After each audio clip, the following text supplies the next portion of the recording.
Hello friends, welcome to my channel. আজকে তোমাদের ক্লাসে কিছু সাজেশন তোমাদের সঙ্গে শেয়ার করব এবং কিছু গুরুত্বপূর্ণ প্রশ্নের উত্তর আলোচনাও করব। তো আগের ক্লাসগুলি আশা করছি তোমরা দেখে নিয়েছো এবং আশা করছি সেখান থেকে তোমাদের এক্সামে কিছু না কিছু কমন থাকবেই। তো আজকেও সেই রকমই কিছু প্রশ্ন নিয়ে তোমাদের সঙ্গে আলোচনা করব এবং সামনে তোমাদের যাদের পরীক্ষা রয়েছে তারা কিন্তু অবশ্যই ক্লাসগুলো ধৈর্য সহকারে দেখবে। ফার্স্ট কোয়েশ্চেন রয়েছে, দেখো যে টাইফয়েড, কলেরা ইত্যাদি জীবাণুর বাহক কী। তো আমরা এক্ষেত্রে জেনে থাকি যে একটা আমাদের রোগ যেটা হয় একটা জলবাহিত এবং একটা হয় বায়ুবাহিত। তো এখানে যে টাইফয়েড, কলেরা এগুলো কিন্তু হলো জলবাহিত রোগ, অর্থাৎ এই যে জল থেকে কিন্তু এইসব রোগগুলো হয়, টাইফয়েড, কলেরা ইত্যাদি এগুলির জীবাণুর বাহক হলো জল। নেক্সট প্রশ্ন 2 নম্বর, রিকেট রোগ কিসের অভাবে হয়। তো রিকেট রোগ এর আগেও একটা ক্লাস ছিল রিকেট রোগ নিয়ে, যে রিকেট রোগ কিসের মানে কোন রোগটাকে রিকেট রোগ বলা হয় সেই সংক্রান্ত আশা করছি তোমরা সেটাও দেখেছো। আর এই যে রিকেট রোগটা এটা কিন্তু বডিতে যখন ক্যালসিয়াম এবং ম্যাগনেসিয়ামের অভাব বা ঘাটতি দেখা যায় তখন কিন্তু এই রিকেট রোগটি হয়। নেক্সট যে প্রশ্ন রয়েছে 3 নম্বর, রক্তচাপ হ্রাস পায় কিসের অভাবে, অর্থাৎ ব্লাড প্রেশার কিসের অভাবে কিন্তু হ্রাস পায়। তো সেটার অ্যান্সার হয়ে যাবে সোডিয়াম এবং ক্লোরিন এর অভাবে কিন্তু বডিতে অর্থাৎ রক্তের চাপ সেটা হ্রাস হয় বা কমে যায়। 4 নম্বর প্রশ্ন রয়েছে, রক্ত জমাট বাঁধতে কে বাধা দেয়। তো এটার অ্যান্সার তোমরা সকলেই জানো, হেপারিন নামক যে পদার্থটি আমাদের শরীরে বা রক্তে থাকে সেটি কিন্তু আমাদের রক্তকে জমাট বাঁধতে দেয় না, অর্থাৎ রক্তকে জমাট বাঁধতে বাধা দেয় হলো হেপারিন। 5 নম্বর প্রশ্ন রয়েছে, কিডনি কাজ না করলে কোন কৃত্রিম যন্ত্রের সাহায্যে তা করা হয়, অর্থাৎ কিডনি যখন আমাদের কাজ করে না তখন কোন পদ্ধতি বা কোন যন্ত্রাংশ ব্যবহার করা হয় যাতে কিডনি আবার ঠিক আগের মতো কাজ করে। তো এটার অ্যান্সার হবে ডায়ালাইজার।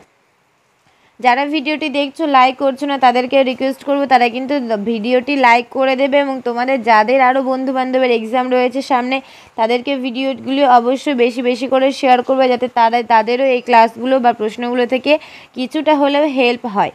6 নম্বর প্রশ্ন রয়েছে, প্রাপ্তবয়স্কের দৈনিক আয়োডিনের চাহিদা কত। তো একজন প্রাপ্তবয়স্ক এখানে নারী বা পুরুষ যে কেউ হতে পারে, তো নারী এবং পুরুষের বডিতে প্রাপ্তবয়স্কর যে আয়োডিনের চাহিদা সেটা হবে 15 মাইক্রোগ্রাম। নেক্সট 7 নম্বর প্রশ্ন রয়েছে, দেখো 7 নম্বর প্রশ্ন রয়েছে, মানবদেহে ঘামের সঙ্গে প্রতিদিন কি পরিমাণ জল নির্গত হয়, কি বা এখানে কত ইউজ করা যেতে পারতো। তো মানবদেহে ঘামের সঙ্গে মোটামুটি 100 মিলিমিটার অর্থাৎ মিলিলিটার কিন্তু ঘামের সঙ্গে জল নির্গত হয়ে থাকে। 8 নম্বর প্রশ্ন, দেখো গরুর দুধে প্রধান প্রোটিন উপাদান কি। তো এটা আশা করছি তোমরা জানো যে গরুর দুধে কিন্তু প্রধান যে প্রোটিন রয়েছে সেটি হলো কেসিন নামক একটি প্রোটিন পদার্থ বা উপাদান, যেটি কিন্তু গরুর দুধে প্রচুর পরিমাণে রয়েছে। 9 নম্বর প্রশ্ন, সয়াবিন কত পরিমাণ প্রোটিন থাকে, অর্থাৎ সয়াবিনে কত পরিমাণ প্রোটিন থাকে। তো সয়াবিনে হবে যে 43.2% কিন্তু বা 43.2% প্রোটিন কিন্তু সয়াবিনে থাকে। নেক্সট প্রশ্ন, আমাদের দেহের তাপমাত্রা কত। তো এটা একটা জিকে থেকে একদম জেনারেল প্রশ্ন, যে আমাদের দেহের গড় তাপমাত্রা হলো 98.4 ডিগ্রি ফারেনহাইট, এটা কিন্তু ফারেনহাইটে অ্যান্সার হবে। নেক্সট বলা রয়েছে, কোন ভিটামিনের মূল উৎস সয়াবিন, অর্থাৎ একটু আগে যে প্রশ্নটা শেয়ার করলাম যে সয়াবিনে কত পরিমাণ প্রোটিন থাকে, তো এবার যে প্রশ্নটা আছে যে কোন ভিটামিন মানে সয়াবিনে কোন ভিটামিন ভিটামিনে ভরপুর বা কোন ভিটামিন সবচেয়ে বেশি থাকে, তো সেটা হবে ভিটামিন এ। আচ্ছা তোমরা আমাকে কমেন্টে জানাও ভিটামিন এ এর রাসায়নিক নামটা কি। 12 নম্বর প্রশ্ন, একজন সুস্থ মানুষের প্রতিদিন কত পরিমাণ জল খাওয়া উচিত। তো এটা তোমরা জানো আশা করছি 3 অর্থাৎ 3.5 থেকে 4 লিটার কিন্তু পার ডে একজন সুস্থ স্বাভাবিক মানুষের জল খাওয়া উচিত। দেন বলা রয়েছে প্রোটিনের তাপন মূল্য কত। তো প্রোটিনের তাপন মূল্য হবে 4 কিলো ক্যালোরি পার গ্রাম। এটা গেল প্রোটিনের। আর তোমাদেরকে বলি এই যে প্রোটিনের, ফ্যাটের এর তাপন মূল্য কিন্তু গুলিয়ে যায়, তো তোমরা কিন্তু এটা একটু ভালো করে দেখে নাও। প্রোটিনের কিন্তু রয়েছে 4 কিলো ক্যালোরি পার গ্রাম, আর ফ্যাটের যে তাপন মূল্য সেটা হবে 9 কিলো ক্যালোরি পার গ্রাম। তো ফ্যাট তোমরা জানো, তো ফ্যাট যেহেতু নামে বুঝতে পারছো সেখানে কিন্তু একটু এই তাপন মূল্য এখানে একটু বেশি হচ্ছে, আর এই যে এখানে প্রোটিন রয়েছে প্রোটিনের যে তাপন মূল্য সেটা একটু কম রয়েছে। নেক্সট বলা হয়েছে NDDCP কবে চালু হয়।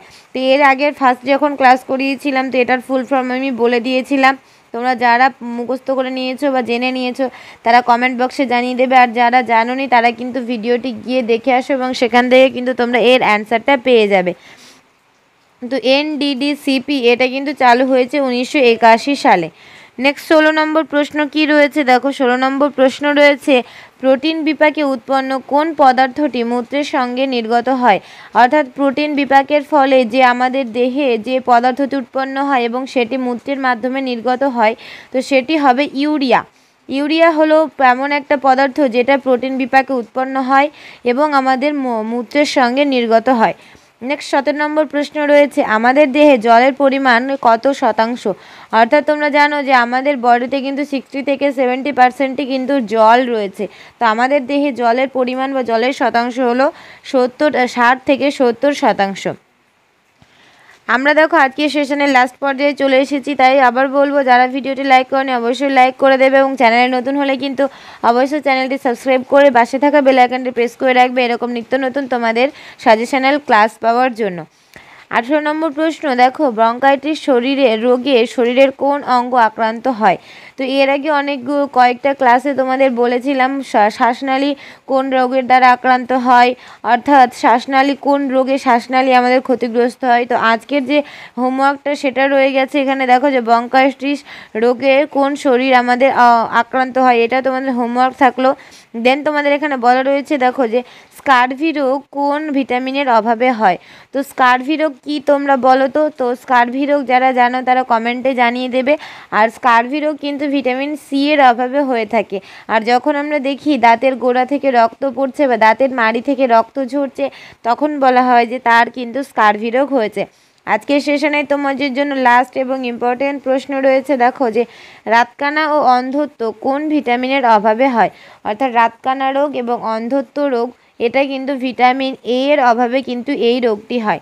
তো আজকে আমরা একদমই এই সেশনটা এখানেই শেষ করছি। যারা ভিডিওটি দেখছো তারা অবশ্যই লাইক করবে এবং ভিডিওটি ভালো লাগলে কিন্তু চ্যানেলটি সাবস্ক্রাইব করে রাখবে।